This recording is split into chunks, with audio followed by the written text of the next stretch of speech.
Assalamualaikum warahmatullahi wabarakatuh.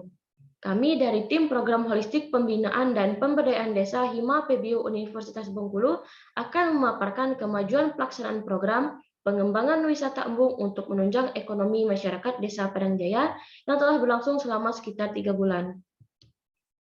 Adapun dosen pembimbing yang berperan mulai dari penyusunan, pelaksanaan, sampai ke monitoring program ialah Bapak Dr. Abdurrahman MSI, dengan Ketua Tim Indah Nofri Utari, Sekretaris Khofifah Dwi Utami, dan Bendahara Sela Astina, beserta ketujuh anggota lainnya dengan tugasnya masing-masing, yakni Tulus Nuzul Akbar, Emelda Fadila Fitriani, Zahratin Soleha, Anessa Putri Pratama, Syabira Septa Dwintias, Heru Wahyu Widodo, dan Tri Irama Setiadi. Berikut outline indikator penilaian kemajuan pelaksanaan program. Yang pertama, kesesuaian antara masalah, metode, dan ketercapaian. Yang kedua, keberhasilan program. Yang ketiga, capaian luaran. Yang keempat, kesesuaian pelaksanaan yang meliputi biaya, personel, waktu, alat, dan metode. Yang kelima, kekompakan tim dalam pelaksanaan kegiatan. Yang keenam, peran dosen pembimbing. Serta yang ketujuh, kepotensi keberlanjutan program. Yang pertama, kesesuaian masalah dan metode penyelesaian. Baiklah, saya akan memaparkan latar belakang dari adanya program ini. Objek wisata Embung Desa Padang Jaya sempat booming lalu mati suri. Tepatnya pada awal pembangunan, ketika outlet belum selesai dibangun, masyarakat sudah berbondong-bondong mengunjunginya. Namun setelah semua outlet dirampungkan dan pembukaan resmi dilakukan, intensitas masyarakat yang berkunjung mulai menurun. Padahal objek wisata ini berpotensi menjadi aset dan penggerak ekonomi desa. Selain itu, letaknya juga strategis, yakni diapit oleh 3 kota, yakni Kota Bengkulu, Jalan Lintas Arga Makmur, dan Lebong. Baiklah, ini merupakan penyebab dari permasalahan di atas. Yang pertama, belum profesionalnya pengelolaan.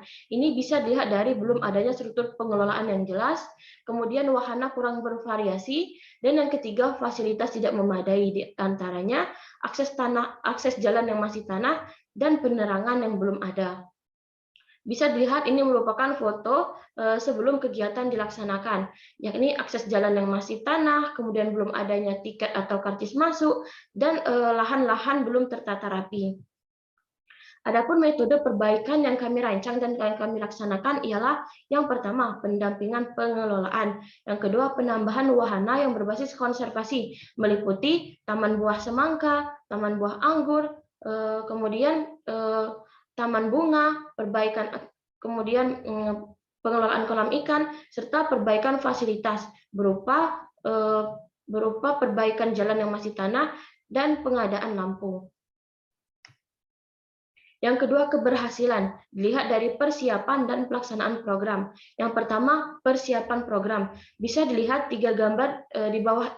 Ketiga gambar berikut merupakan persiapan program. Yang pertama, sosialisasi awal yang dilaksanakan secara langsung di Balai Desa. Kemudian dilanjutkan dengan perencanaan kegiatan di lapangan pada hari yang sama. Kemudian dibentuk kepanitiaan bersama Karang Taruna, di mana pada rapat ini dibentuk penanggung jawab dari pihak Karang Taruna yang nantinya akan berkoordinasi dengan penanggung jawab dari pihak mahasiswa. Yang kedua, pelaksanaan program. Seperti yang setelah saya paparkan, ada beberapa program yang kami rancang dan yang kami laksanakan. Yang pertama ialah penataan kolam menjadi tempat budidaya ikan nila. Bisa dilihat ini merupakan foto ketika kolam belum dikelola. Kemudian kami mengelola kolam ini dengan proses yang lumayan panjang, sehingga kolam sudah berisi bibit dengan usia sekitar 2 bulan. Yang kedua ialah pembuatan kebun anggur. Bisa dilihat pada gambar pertama, itu merupakan lahan kosong yang kami manfaatkan menjadi kebun anggur, di mana kebun anggur ini menunjukkan progres yang cukup baik. Yang ketiga, pembuatan kebun semangka. Bisa dilihat lahan di pinggir kolam yang belum termanfaatkan kami sulap menjadi kebun semangka, di mana kebun semangka ini akan panen dalam waktu dekat. Yang keempat, pembuatan taman bunga. Bisa dilihat lahan yang tadinya kosong di pinggir kolam, itu kami sulap menjadi area pekarangan bunga dengan terlebih dahulu membentuk gundukan dan penyemaian bunga. Kemudian pengadaan penerangan dan perbaikan jalan. Seperti yang telah saya paparkan di awal, salah satu penyebab dari sepinya minat pengunjung objek wisata ini ialah karena fasilitas yang kurang memadai, di antaranya ialah jalan setapak. Nah, kami melakukan perbaikan jalan setapak dan mengadakan penerangan di beberapa titik. Selanjutnya ialah pelatihan UMKM berupa branding dan packing. Karena dari awal kami sudah melihat bahwa Desa Padang Jaya ini berpotensi dalam hal UMKM, namun belum disertai dengan pengelolaan dan pengelolaan yang baik. Jadi kami melakukan sosialisasi berupa cara branding dan packing yang benar. Bisa dilihat ini foto ketika mahasiswa menyampaikan sosialisasi bagaimana cara melakukan branding dan packing yang baik. Di sini kami melibatkan beberapa pelaku UMKM dari hotel-hotel yang berbeda, mulai dari makanan, kemudian produk sampingan, dan lain-lain. Berikut capaian indikator program.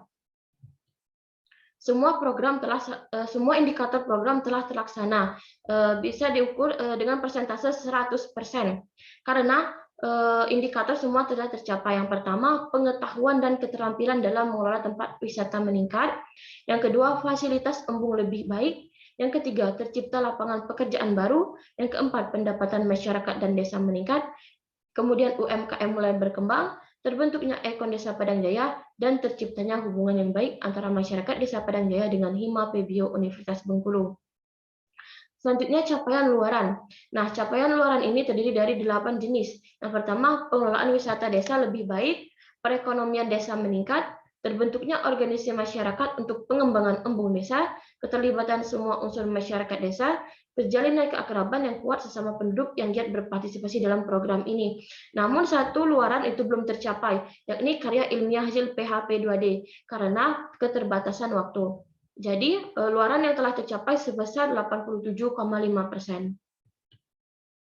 Kemudian kesesuaian pelaksanaan. Berikut komponen yang berubah dalam pelaksanaan kegiatan. Yang pertama, waktu. Mengingat masa pandemi ini dan pemberlakuan PPKM, maka sosialisasi awal itu diundur.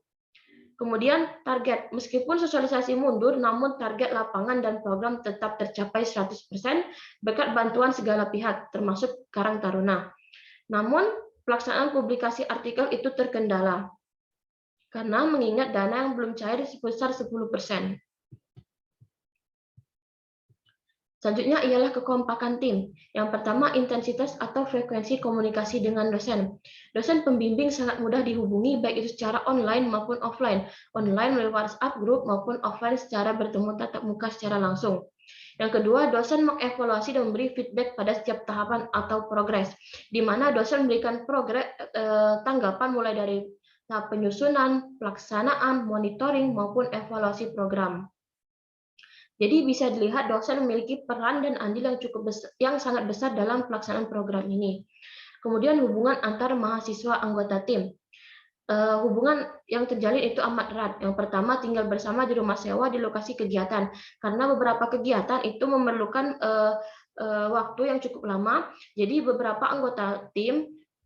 anggota tim memutuskan untuk tinggal bersama selama beberapa hari. Yang kedua, komunikasi intens secara online dan offline. Ketiga, pembagian tugas berjalan lancar. Seperti yang telah saya paparkan di awal tadi, pembagian tugas itu sudah ditetapkan di awal, kemudian tidak ada konflik selama kegiatan. Hanya saja terdapat perbedaan pendapat yang mampu kami atasi. Berikutnya ialah peran dosen pembimbing. Dosen pembimbing berperan mulai dari penyusunan proposal, itu bisa dilihat pada link YouTube yang tertera secara online, kemudian pelatihan presentasi tahap 1 dan tahap 2 juga secara online, serta persiapan ke lapangan. Bisa dilihat prosesnya pada link YouTube yang tertera. Kemudian pendampingan sosialisasi awal. Sosialisasi dilakukan secara langsung di balai desa, disertai pula dengan perencanaan program langsung di lapangan dan pendampingan pelaksanaan program. Serta baru-baru ini dilakukan monitoring program langsung oleh dosen pembimbing. Jadi dosen pembimbing memiliki peran dan andil yang sangat besar dalam penyusunan, pelaksanaan, dan monitoring program. Selanjutnya ialah potensi keberlanjutan dan target program. Yang pertama, wisata embung desa diproyeksikan menjadi unit badan usaha milik desa mandiri atau struktur terpisah dari desa. Yang kedua, penambahan fasilitas terutama akses jalan yang rindang dan bernuansa alami. Kemudian yang ketiga, promosi yang lebih intens dan luas untuk menjangkau pasar yang lebih besar, baik itu lokal maupun luar daerah. Kemudian keberlanjutan berikutnya ialah pendampingan UMKM hingga mendapat PERT dan pasar digital. Demikianlah pemaparan kami mengenai kemajuan pelaksanaan program pemberdayaan Embung Desa Padang Jaya. Kami mengucapkan terima kasih yang sebesar-besarnya kepada semua pihak yang telah terlibat mulai dari penyusunan, pelaksanaan, dan sampai ke evaluasi program. Demikian saya akhiri. Wassalamualaikum warahmatullahi wabarakatuh.